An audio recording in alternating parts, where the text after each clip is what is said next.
Bien, continuando con los usos de la epidemiología, vamos a hablar ahora de el análisis de la causalidad en epidemiología.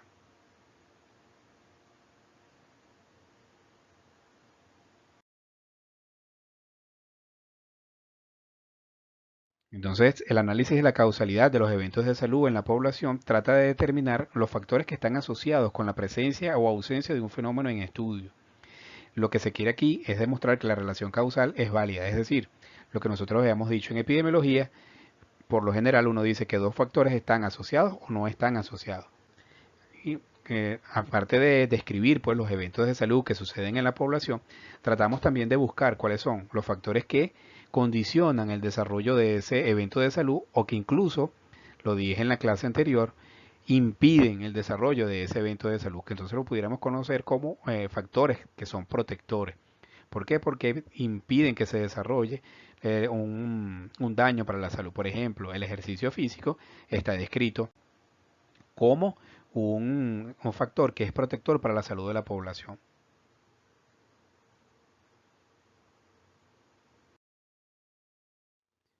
Entonces, digamos que las primeras hipótesis que se trabajaron con la causalidad hablaban de la causa suficiente y la causa necesaria. Aquí debemos acotar que es importante señalar que la epidemiología surgió en un momento histórico en el cual las enfermedades de tipo infeccioso eran principalmente la causa de muerte y de enfermedad en la población, digamos que era lo que prevalecía en esa población. Una vez que se comienzan a controlar las enfermedades infecciosas, comienzan entonces a emerger, a tener prevalencia otro tipo de enfermedades como las enfermedades carenciales y las enfermedades de tipo crónico.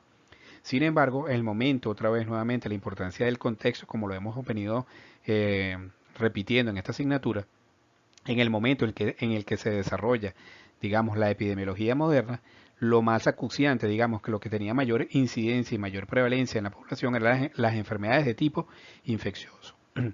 Infeccioso, perdón. Por eso es que mucha de la conceptualización gira en torno a las enfermedades de tipo infeccioso, pero una vez que se ha ido ampliando el concepto, pues entonces hay que tratar de hacer las readecuaciones para que la ciencia como tal sea incluyente de todos los eventos de salud que ocurren en la población. Entonces, cuando hablamos de las causas suficientes y necesarias, la causa suficiente es aquella que condiciones o factores que inevitablemente producen la enfermedad, y ya lo vamos a ver con un ejemplo. Mientras que la causa necesaria es relativa a aquellos factores sin los cuales la enfermedad o la causa no puede producirse. Cada causa suficiente tiene como componente una causa necesaria. Repito, vamos a verlo aquí con un ejemplo.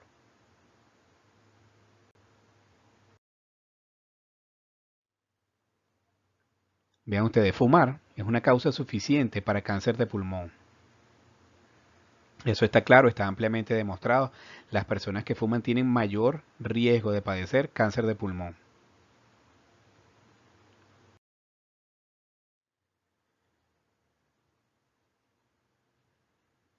Fíjense ustedes, la ensalada, la salmonela, la ensalada es una causa suficiente para producir diarrea por salmonelosis, mientras que la salmonela es la causa necesaria, es decir, la causa necesaria para que se produzca la diarrea por salmonela es que existe la salmonela, es decir, que existe el agente infeccioso. Sin embargo, la salmonela necesita un intermediario para poder llegar a su huésped. Y en este caso es la ensalada. Pudiera ser cualquier otro alimento, pero aquí en este caso pusimos la ensalada. Entonces la ensalada es una causa suficiente. Sin ella no se puede producir la enfermedad. Mientras que la enfermedad sin la causa suficiente, sin la causa necesaria, que es la salmonela, aunque la ensalada esté presente, no se va a producir. Pareciera un juego como un trabalengua, pero lo que queremos decir aquí, en este caso, es que siempre, no necesariamente, aunque dos factores estén presentes, son responsables de producir el evento. Aunque sin la presencia, repito, de la causa suficiente, no puede haber la enfermedad tampoco.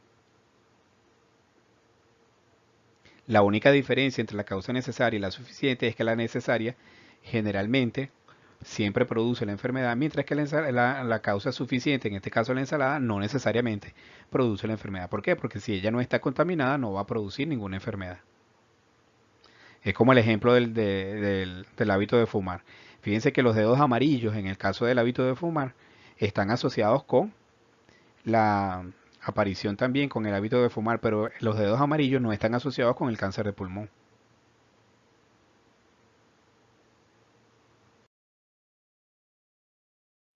Entonces la asociación, ¿verdad? Es una relación que puede existir entre dos cosas. Entonces puede haber una asociación positiva, una asociación negativa o ninguna asociación. Es decir, simplemente que estén presentes casi que por azar. Solamente por azar están presentes los dos. La asociación es positiva, ¿por qué? Porque la presencia de uno genera la ocurrencia del otro evento. Y si es negativa es porque la presencia de uno impide la ocurrencia del otro evento.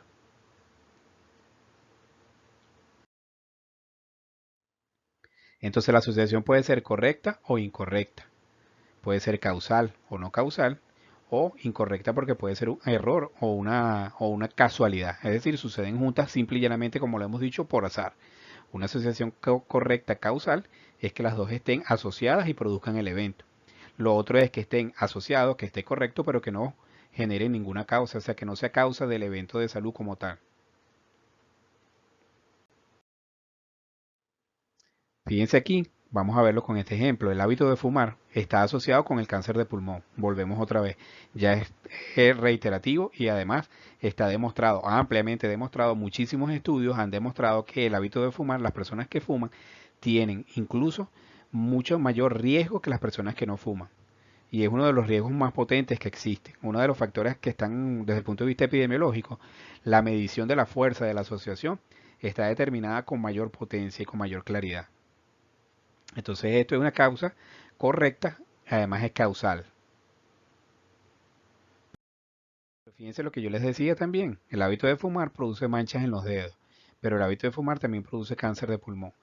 Ambas suceden juntas, es decir, ambas están asociados, están, digamos que, correlacionados. Sin embargo, las manchas en los dedos no producen cáncer de pulmón, aunque sucedan juntas, aunque estén asociadas.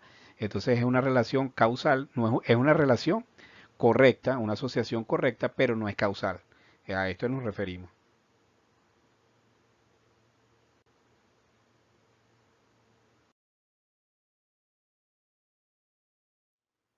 Entonces, fíjense que en la evolución de lo que ha sido la epidemiología moderna se han presentado diferentes modelos que tratan de explicar la causalidad en epidemiología, ¿verdad? Entonces, una es la causa simple, efecto simple, causa-efecto. En este caso, una causa única produce un efecto único. Por ejemplo, la salmonelosis va a producir diarrea, intoxicación alimentaria y produce diarrea por salmonela. Eso es una causa única, efecto único.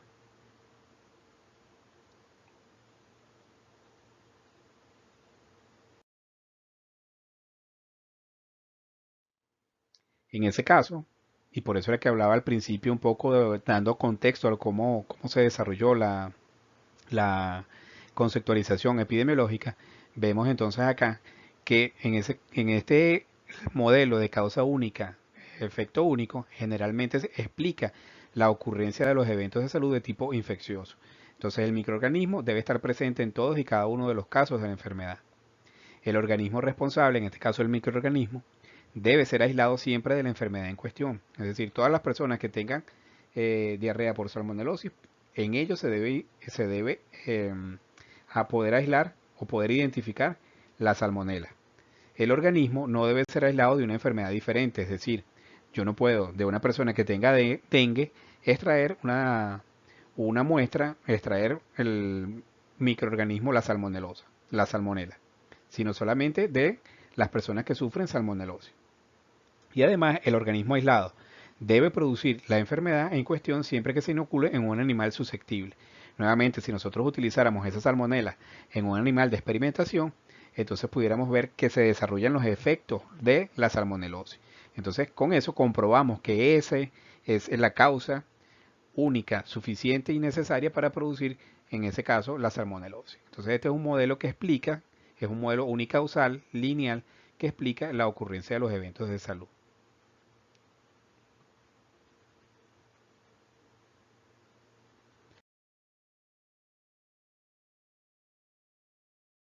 Por supuesto, como ya lo vimos específicamente con ese ejemplo de la salmonelosis, no todos los eventos de salud se pueden explicar por una sola causa. Es decir, pueden existir o deben estar asociados múltiples eventos para producir un efecto.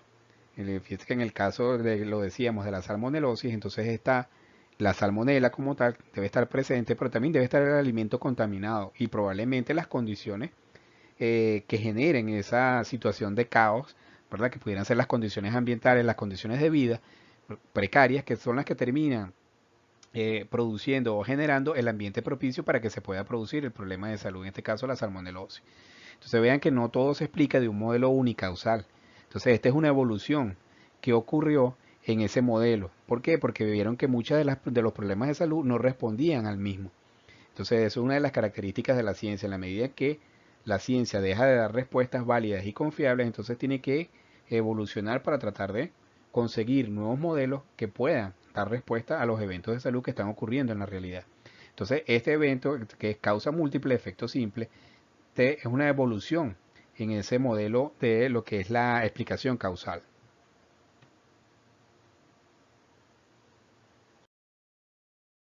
Un tercer modelo, ¿verdad? Ya mucho más complejo, explica entonces que pueden haber efectos múltiples con causas múltiples.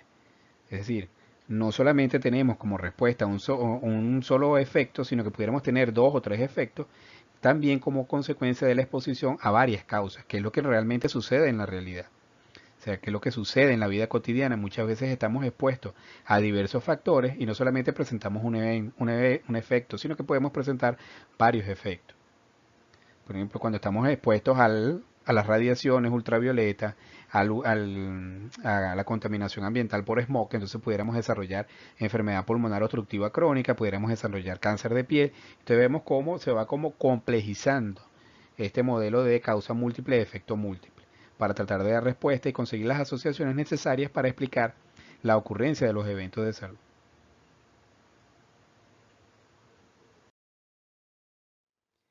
Entonces, evidentemente, esto dio pie también o dio paso a que se desarrollaran una serie de criterios básicos para determinar las posibles relaciones asociativas causales.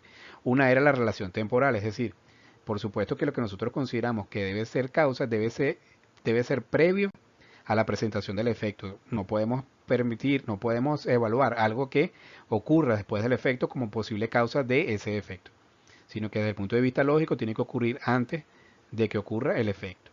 La verosimilitud, esto tiene que ver entonces con que desde el punto de vista biológico, realmente la hipótesis que maneja la posible asociación entre la causa y el efecto sea verosímil desde el punto de vista biológico. Sin embargo, esto no necesariamente indica una relación inverosímil, indica que no haya posible asociación causal. Lo que indica probablemente es que no hay, en el momento en que se está haciendo la determinación, no existen las herramientas necesarias para poder comprender muy bien el fenómeno que se está estudiando. La intensidad. Esto también, si hay una posible relación dosis-respuesta, eso también es un criterio que incrementa la probabilidad de que ese factor esté asociado como una causa del efecto que estamos investigando. La reversibilidad, es decir, si yo elimino el efecto, si yo quito lo que estoy considerando como posible factor de riesgo, se debería eliminar el efecto. Si esto ocurre, entonces también es un criterio para poder determinar o digamos para incrementar la probabilidad de que ese factor que estamos estudiando sea la causa del efecto que estamos estudiando también. La coherencia, ahí tiene que ver entonces con que muchos investigadores estén trabajando, varias investigaciones estén trabajando en la misma dirección. Es decir, que no solamente un investigador, sino que varios en diferentes países o en diferentes momentos también se hayan planteado la posibilidad de que existe una relación entre una posible causa y su efecto. Y la relación, por supuesto, dosis y respuesta. Si nosotros incrementamos la dosis y aumenta el efecto, o si disminuimos la dosis, disminuye el efecto. Por ejemplo, la exposición al ruido, la exposición prolongada por además altos decibeles y durante mucho tiempo de exposición está asociado con sordera. Entonces, si nosotros disminuimos esa exposición, ese efecto es reversible hasta cierto punto. Llega un punto en el cual se produce el daño y ya no se puede o no puede ser más reversible, no se puede hacer reversible nuevamente. Entonces, Evidentemente hay toda también una metodología para probar que esto es así y cómo esos criterios se van siendo superados unos a otros para determinar entonces que finalmente un posible factor es la causa de un efecto.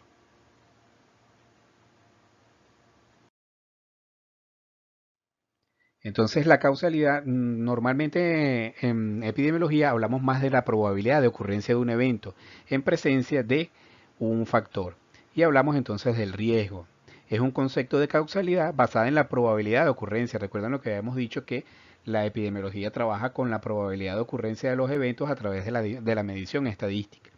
Y eso es lo que se busca entonces, buscar la probabilidad de que una cosa asociada con la ocurrencia posterior de otra. Entonces es un factor de riesgo. Ese factor de riesgo está asociado con la ocurrencia de los eventos de salud. Su presencia incrementa la probabilidad de que la persona pueda sufrir el daño. Ejemplo, los accidentes automovilísticos y la ingesta de alcohol. La ingesta de alcohol por sí sola no produce el accidente automovilístico, pero las personas que conducen bajo los efectos del alcohol tienen mayor probabilidad de desarrollar accidentes automovilísticos que aquellos que no lo hacen.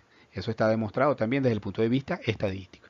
Entonces el alcohol es un factor de riesgo para la ocurrencia de accidentes automovilísticos en personas que conducen bajo sus efectos.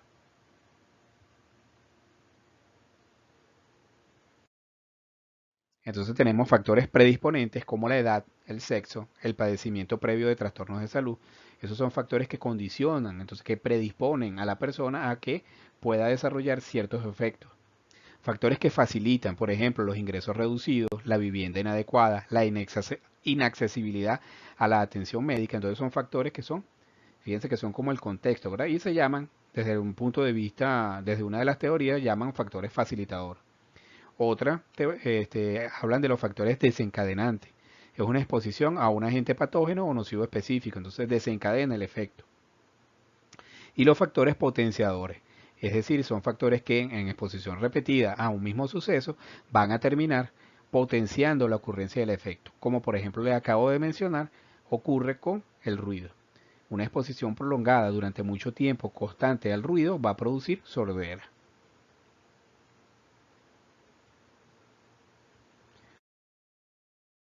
Pero fíjense nuevamente entonces que como la realidad es mucho más compleja, entonces se busca nueva teoría y se habla ahora también de la red de causalidad.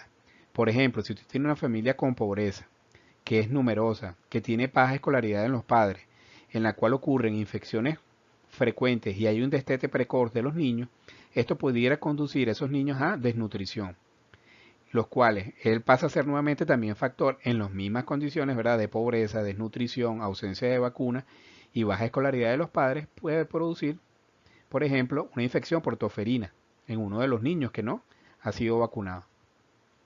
Ese niño con toferina en el mismo ambiente de pobreza, ¿verdad? De baja escolaridad de los padres, de una ausencia de atención o una atención médica tardía y en presencia de desnutrición, puede conducir a una muerte por bronconeumonía. Entonces vean cómo hay como un conjunto de factores que produjeron la muerte por bronconeumonía. Entonces él no muere por exposición al factor, ¿verdad? En este caso puede ser a la toferina, ¿sí? A la gente que produce la toferina, sino que muere por una exposición repetida y en un ambiente que facilite la ocurrencia del evento de salud. Por eso entonces se habla de una red de causalidad.